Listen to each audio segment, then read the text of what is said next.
আল্লামা দেলোয়ার হোসেন সাঈদী রাহিমাহুল্লাহ তার মতো একজন কোরআনের পাখিকে তারা পর্যন্ত নির্মম নির্যাতন করে করে মৃত্যুর কোলে ঠেলে দিয়েছে। আমরা তার জানাজা পর্যন্ত ঢাকায় করতে পারি নাই। এই দুঃখ এই কষ্টের প্রতিফলন 5ই আগস্ট ঘটেছে।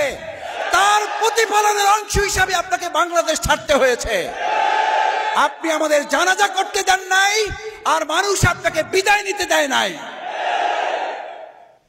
আপনি বিদায় নিতে পারেন নাই, কারণ এটা আপনার হাতের কামাই। বাংলাদেশ জামাত ইসলামী 15.5 বছর বিরোধী দলে থেকেছে, আর আপনি ক্ষমতা ছাড়ার পর 15.5 সেকেন্ডও থাকতে পারলেন না।